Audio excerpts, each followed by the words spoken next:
tous, on se retrouve aujourd'hui avec une vidéo What I Eat in a Day spécial Ramadan et on commence avec le kéfir. Donc c'est une boisson que je prends quotidiennement dans mes smoothies pour couper le jeûne. C'est en fait une boisson très riche en prébiotiques et probiotiques qui augmente les défenses immunitaires et améliore la digestion. Je vous mets en barre d'infos la recette pour réaliser la boisson et également comment obtenir en fait ces grains de kéfir. Ici c'est du kéfir d'eau, donc pas du kéfir de lait puisque les deux existent. Donc là en fait j'ai essayé de préparer une crème de spéculoos pour faire un tiramisu. Donc moi j'utilise le Monsieur Connect. Donc là je vous mets de toute façon en barre d'infos toute la recette. Le souci c'est que je voulais faire un tiramisu mais impossible de trouver du mascarpone avec le confinement. Donc j'ai laissé tomber l'idée. J'ai juste préparé la sauce et j'ai utilisé cette sauce en fin de semaine pour faire un tiramisu. Celles qui me suivent sur les réseaux sociaux le savent, j'avais partagé la beauté sur Instagram. Donc là, je fais du pain. Ça s'appelle le matelou. J'avais découvert ce pain chez ma boulangère et j'avais demandé sur Instagram si quelqu'un connaissait le nom du pain et on m'a donné le nom. Donc j'ai essayé de faire la recette. Je voulais obtenir à peu près ce que j'achetais chez le boulanger, mais le résultat n'était pas aussi bon. Le matelot de mon boulanger est vraiment délicieux et pour tout le temps que j'ai pris et les produits, etc., j'ai décidé de ne plus le refaire à la maison, mais je vous laisse la recette, il n'était pas mauvais non plus, hein, on a mangé les deux pains. Voilà. Là, je vous donne également une petite astuce pour faire monter vos pâtes. Donc là, c'était pour faire monter la pâte à pain. J'ai préchauffer mon four à 50 degrés en mode chaleur tournante. J'ai posé ma pâte à l'intérieur et j'ai laissé pendant 25 minutes. Ça vous permet en fait de réduire votre temps de pause par 2 et j'adore cette technique. Regardez, ma pâte a super bien monté. Là, donc, on passe au façonnage. Donc pour que le plan de travail ne colle pas, j'ai rajouté de la semoule de blé. Donc ici ma pâte elle colle beaucoup. Apparemment ça aide au moelleux. Bon, j'ai pas trouvé plus que ça. C'était juste très très difficile à bosser. Mais bon, voilà, j'ai réussi quand même à faire mes pains. Ce sont des pains qui cuisent à la poêle. Donc pour éviter que ça colle des deux côtés, j'ai rajouté également de la semoule de blé dur de l'autre côté.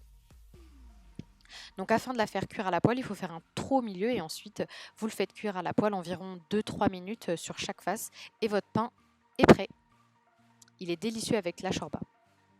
Donc ensuite on passe à la tchouk-tchouka. J'ai pris 3 poivrons, 2 verres de rouge et je les ai mis au four en mode grill à 210 degrés pendant 20 minutes. Donc toutes les 10 minutes j'ai retourné les poivrons. Ici cette quantité vous permet de faire pour 3 personnes, pas plus. Moi en général ça me permet de faire un plat. Et vous les sortez du four quand ils sont dans cet état-là. Vous les laissez refroidir, ensuite vous retirez la peau. La peau en fait ne se mange, enfin dans la chouchouka elle n'est pas censée y être, donc vous la retirez. Vous les coupez en très très petits morceaux, les morceaux doivent être vraiment très très fins et vous retirez en fait le cœur du poivron. Vous rajoutez 2 cuillères à soupe d'huile d'olive et vous râpez 2 tomates. Donc la tomate, en fait à la fin quand je vais râper, il va rester une grosse partie de la peau que je vais retirer. Je rajoute à ça 3 gousses d'ail et je fais revenir sur le feu à feu doux. Et à la fin, pour vraiment faire évaporer la sauce, je vais la mettre à feu très fort. Donc pour une fois, j'ai décidé de changer de la shorba, j'ai fait une soupe sicilienne. Donc j'ai coupé un oignon avec de l'huile d'olive. Bon, j'avais mon fils qui m'aidait, c'est un grand mot. Donc j'ai pris les 2 têtes de brocoli que j'ai coupé en petits morceaux. Je les ai fait revenir donc dans le mélange oignon, huile et eau avec des pommes de terre pendant 45 minutes. Ensuite, je les ai ressortis, je les ai recoupés en petits morceaux, comme vous pouvez le voir. Et ensuite, j'ai rajouté des pâtes rondes. Donc ces pâtes-là, je les achète en épicerie arabe, mais je pense que vous pouvez les acheter partout.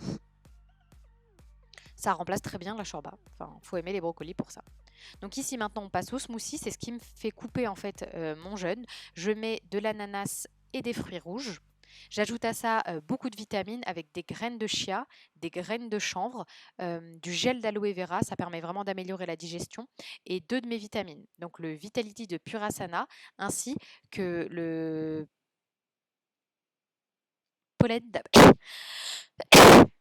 pollen d'abeille. Ensuite, je rajoute un tout petit peu de jus d'orange pour donner un arrière-goût sucré et beaucoup de kéfir. Donc le kéfir doit être laissé fermenter pendant 24 heures. Donc en fait, je l'ai eu que le jour d'après.